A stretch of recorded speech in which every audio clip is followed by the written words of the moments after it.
The silence was more terrifying than any scream. I sat there, watching my father's lips move, each word another knife, cutting into everything my grandmother had built. Every head in that courtroom could feel it, the suffocating weight of a trap already sprung. That was the moment I knew I had a break. My name is Faith, and I walked into that courthouse one step behind my mother, watching her silver blonde hair catch the harsh fluorescent light.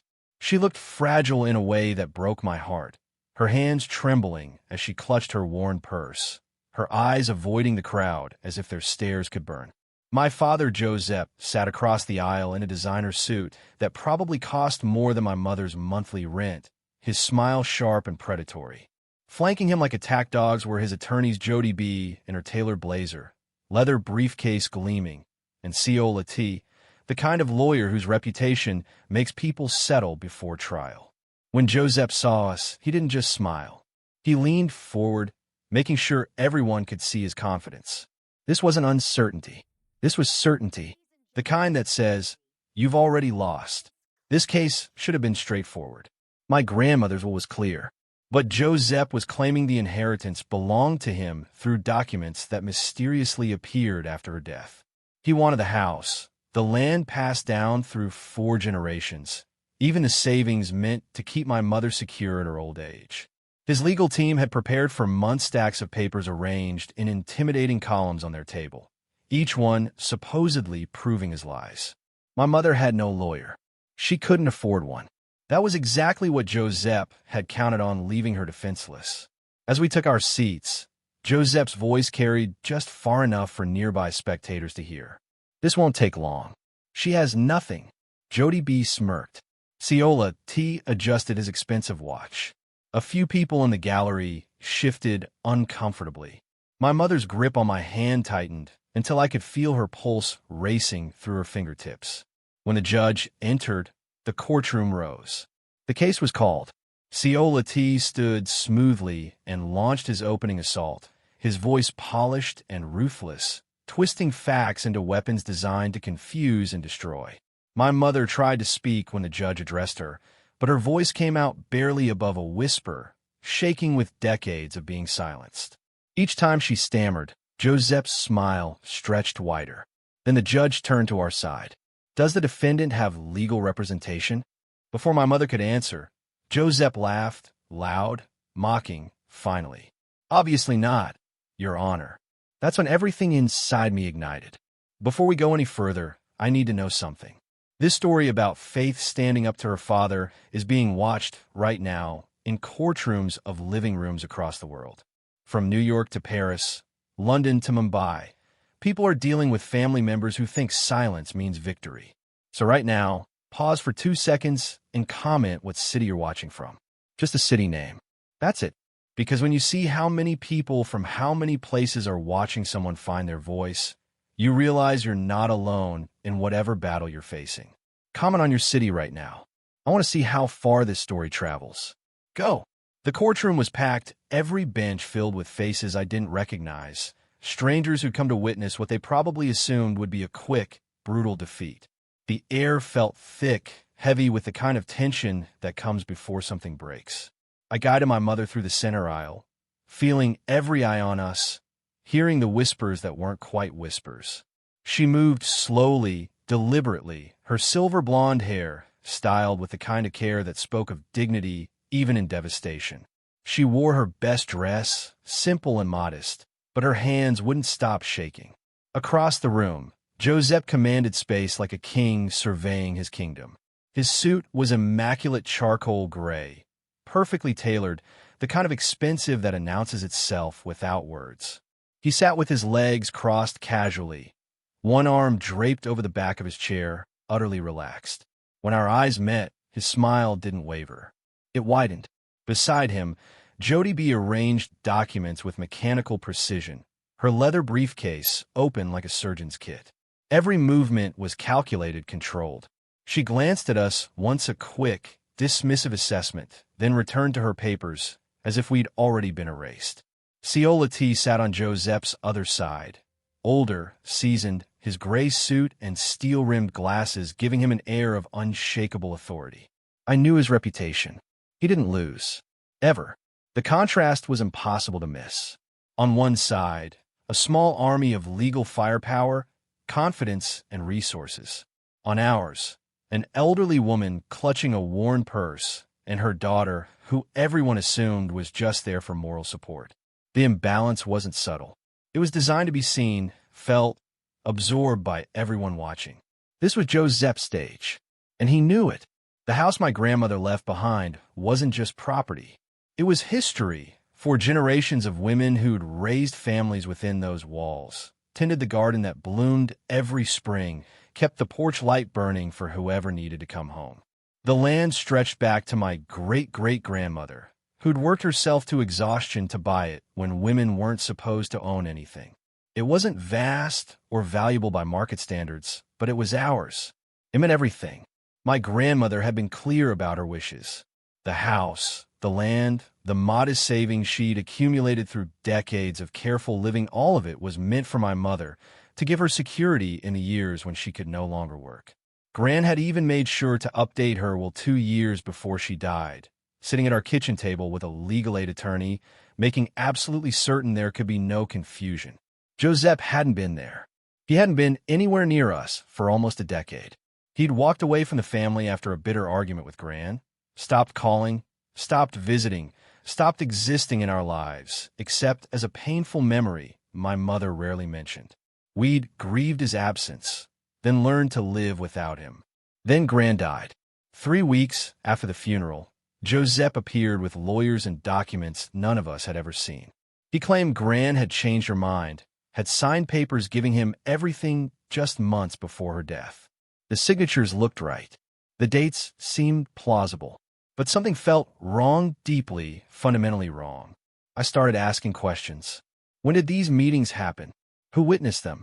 Were they signed? The answers were always vague, convenient, impossible to verify.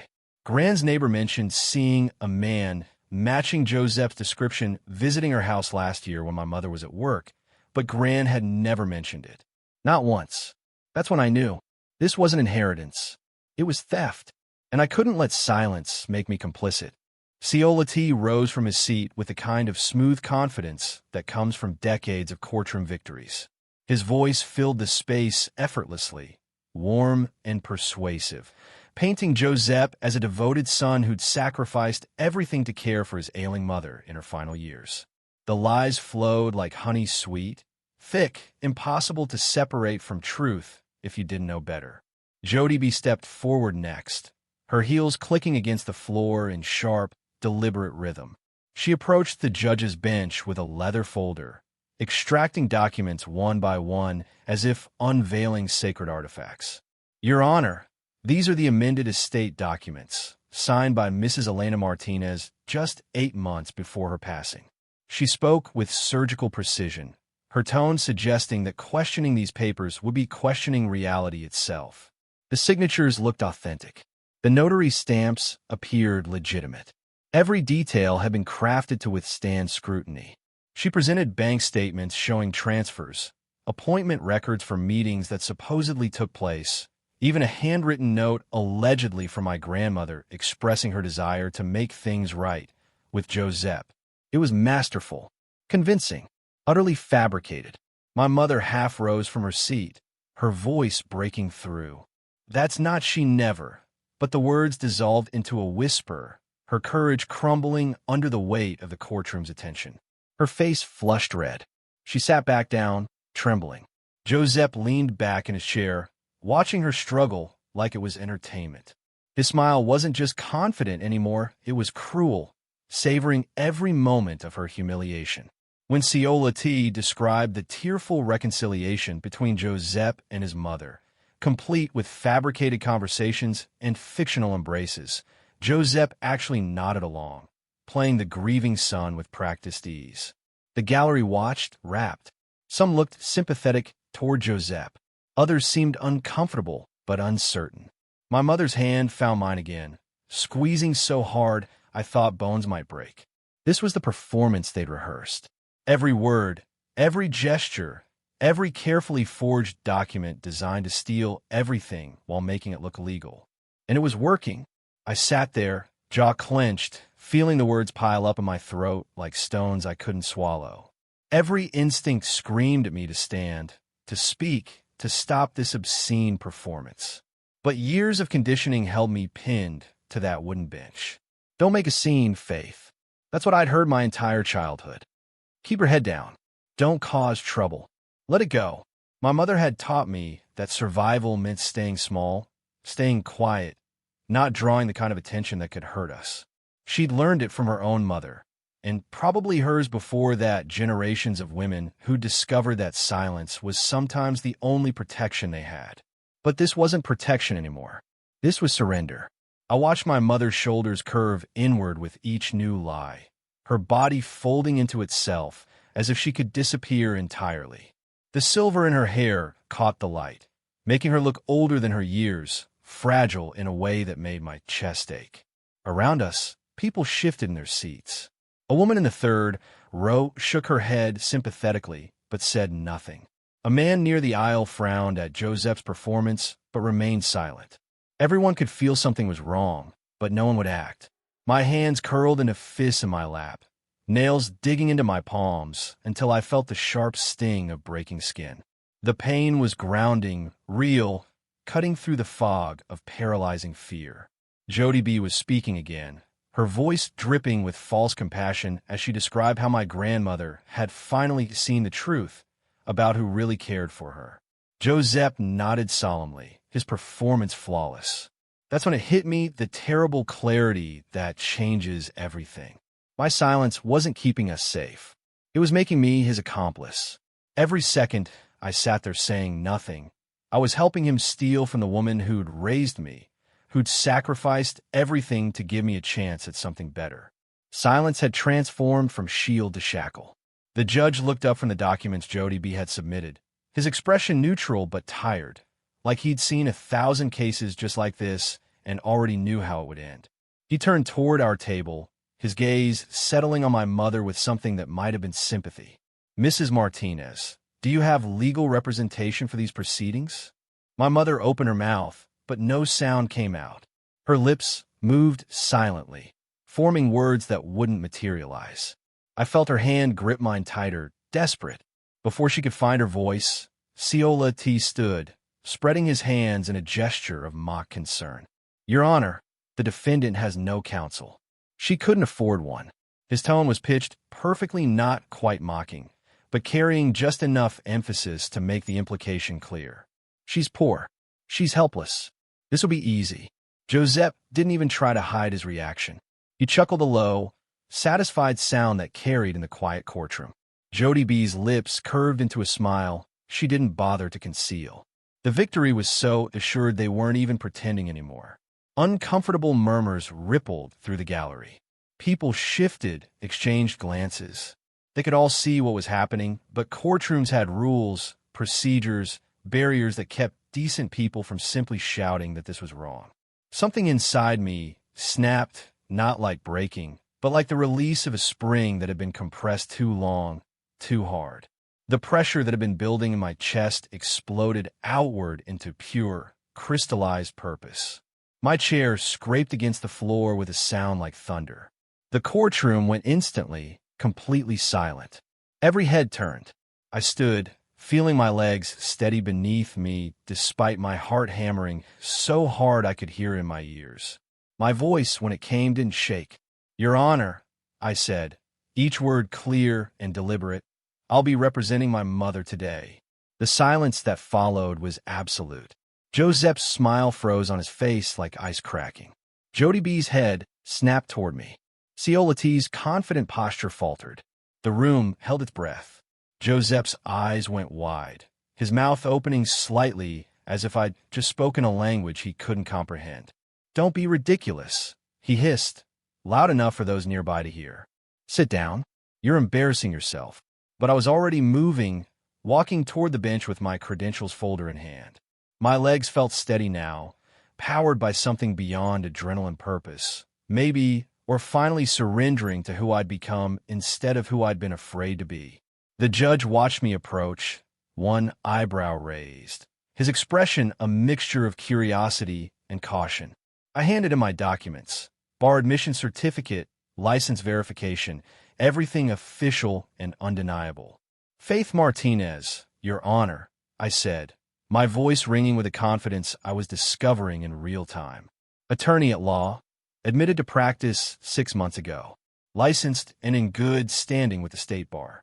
The silence stretched as the judge examined each page carefully. Behind me, I could hear Joseph's breathing change, becoming shallow and rapid. Jody B. leaned toward Ciola T., whispering urgently. Their carefully constructed confidence was developing cracks. You passed the bar? Joseph's voice came out strangled, disbelieving. You never win, did you? While you were planning this, I said, turning to face him. While you were forging documents and rehearsing your lies, I was studying. Every night after work. Every weekend. I knew exactly what you were doing, and I prepared for it. His face transformed in stages, confusion melting into recognition, recognition hardening into something close to fear. The color drained from his cheeks. He looked like a man watching his carefully laid trap spring back on him. The judge looked up, and for the first time that day, I saw something like interest in his expression. Well, Miss Martinez, he said, nodding slowly. This is certainly unexpected. You may proceed. The power in that courtroom shifted so palpably you could almost hear it, a tectonic plate sliding beneath our feet. I stood taller. Joseph seemed to shrink into his expensive suit, no longer a predator, but prey, realizing the hunter had teeth after all. You just witnessed something most people dream about, the moment the underdog reveals they were never powerless at all. Fate's father thought he'd already won. His lawyers thought this was over. And then everything changed. Here's what's wild. 89% of you watching right now still haven't subscribed. You've been here for 12 minutes. You felt the shift when Faith stood up. You saw Joseph's face drain of color. You experienced that just as high. But you're about to scroll away without doing the one thing that ensures you will see stories like this again. The next story I've already filmed? It's about a grandmother who everyone thought had dementia until she played a recording that exposed her children's plan to declare her incompetent. It's devastating and beautiful, and you will never find it if you don't subscribe right now. YouTube's algorithm is simple. It shows my videos to subscribers first. If you don't subscribe, you're telling the algorithm you don't want more stories about people finding their power, exposing manipulation, getting justice against impossible odds. Is that really true? Click subscribe right now. Not because I need it, but because you need these stories. And they need you to exist. Do it now. 2 seconds. Go. I returned to our table and opened my briefcase, not leather like Jody B's, just a practical canvas bag, but what mattered was what it contained. 6 months of documentation. 6 months of investigation.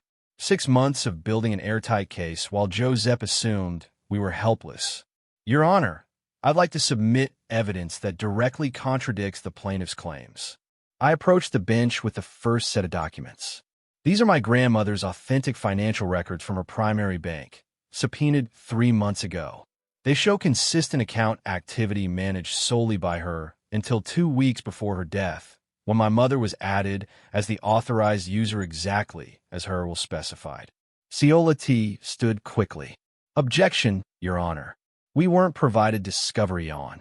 I filed notice 30 days ago, I said calmly, handing the judge the filing receipt. Certified mail, signed for by your office. I looked directly at Ciola T. Perhaps you should check with your assistant. His face reddened. Jody B. was frantically flipping through her files. I continued, laying out each piece methodically. Bank statements showing Joseph had made no deposits, no contact, no financial contribution to my grandmother's care for 8 consecutive years. Medical records from her physician documenting her sound mind and clear cognitive function when she updated her will complete with the doctor's notes describing how adamant she'd been about ensuring my mother's security. She told Dr. Harrison, and I quote, "My daughter has taken care of me. She deserves to be taken care of in return." Joseph made his choice when he left. Joseph's lawyer started to object, but I wasn't finished. I pulled out my phone, connected it to the courtroom's audio system with the bailiff's assistance, and pressed play. Joseph's voice filled the courtroom, crystal clear, speaking to his sister. "I don't care what the will says. That house and money should be mine. I'm going to get what I deserve, one way or another. She owes me." The recording continued for 30 seconds. Every word was damning. Every sentence revealed intent. When it ended, the silence was deafening. Josep had gone pale, his hands gripping the table's edge. The confident predator had vanished entirely. "Your Honor, I'd like to call Josep Martinez to the stand." The words landed like a physical blow. Josep's head snapped up, his eyes meeting mine with something close to panic. For a long moment, he didn't move.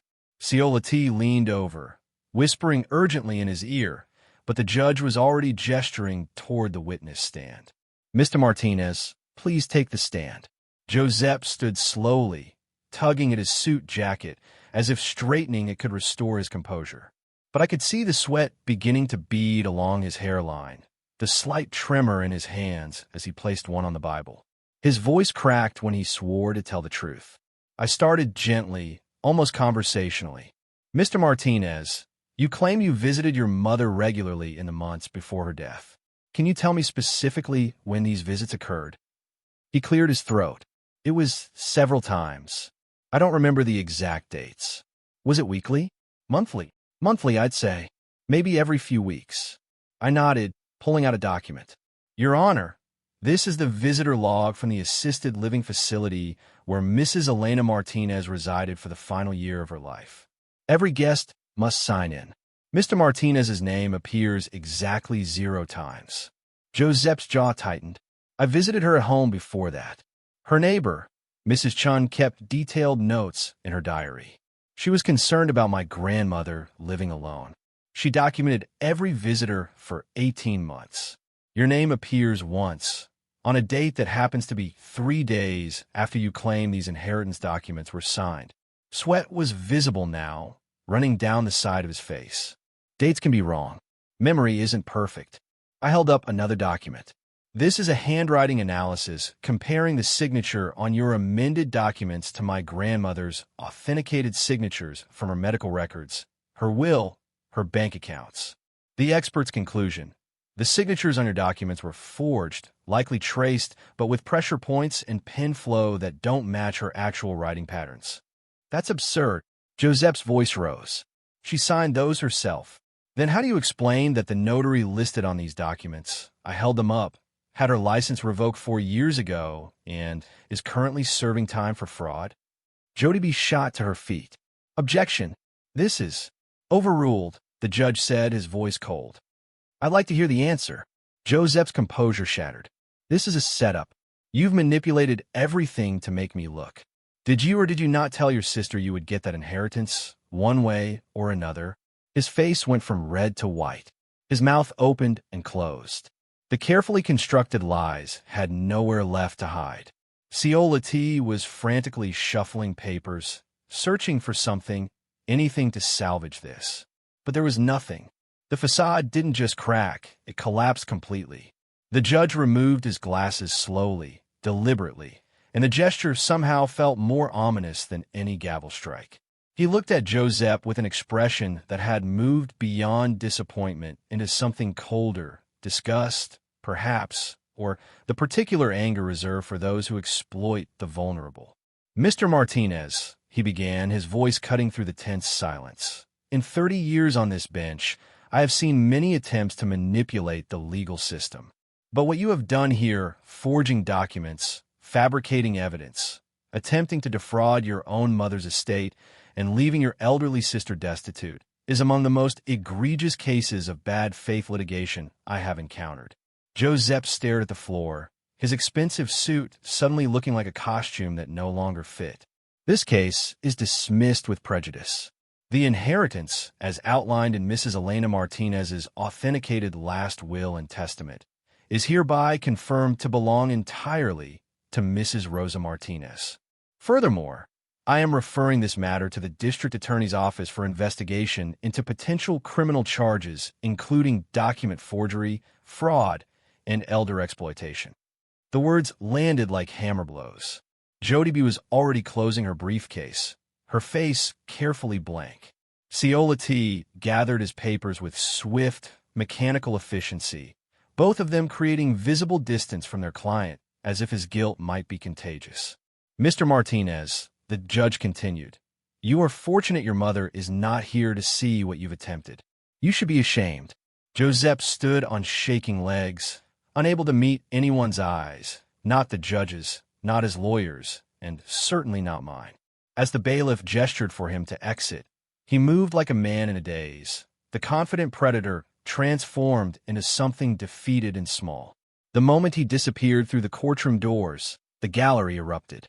Not in murmurs this time, but in genuine applause. People stood the woman from the third row, the man by the aisle, strangers who'd watched justice finally arrive. They were clapping for my mother, for truth, for the system working the way it was supposed to. My mother turned to me, tears streaming down her face, and pulled me into an embrace that felt like coming home. The afternoon sun felt different, somehow warmer, brighter, like the world itself had shifted into sharper focus. We stood on the courthouse steps, my mother and I, while people streamed past us back into their own lives, their own battles. My mother's hands came up to cup my face, the way she used to when I was small and needed comfort.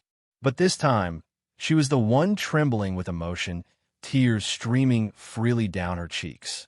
Not tears of fear anymore. These are different: relief, pride, joy, all mixed together in a release that had been building for months, maybe years. You found your voice, baby, she whispered, her thumbs brushing away tears I hadn't realized were falling. You saved us both. But standing there, feeling the weight of what had just happened settle into my bones, I understood it was more complicated than that. I hadn't just found my voice. I'd had to break through years of conditioning that told me staying quiet was the same as staying safe. I'd had to learn that sometimes love isn't about keeping peace. Sometimes it's about fighting for what's right, even when everything in you screams to stay small and invisible. The inheritance we'd secured wasn't really about the house or the land or the money, though those things mattered. It was about dignity. It was about refusing to let manipulators win simply because they were louder, more confident, more willing to lie. It was about breaking a cycle that had taught generations of women in our family that their voices didn't matter. I looked back at the courthouse, its stone facade imposing and eternal. I'd walked in there as Joe Zepp's daughter, the silent observer who'd learned to swallow her words. I was walking out as something else, entirely my mother's defender. Yes, but also an advocate, a voice for people who'd been taught that speaking up was dangerous. The silence that had nearly destroyed us would never hold that power again. Not over her. Not over me. Not over anyone we could help. That transformation, that was the real inheritance.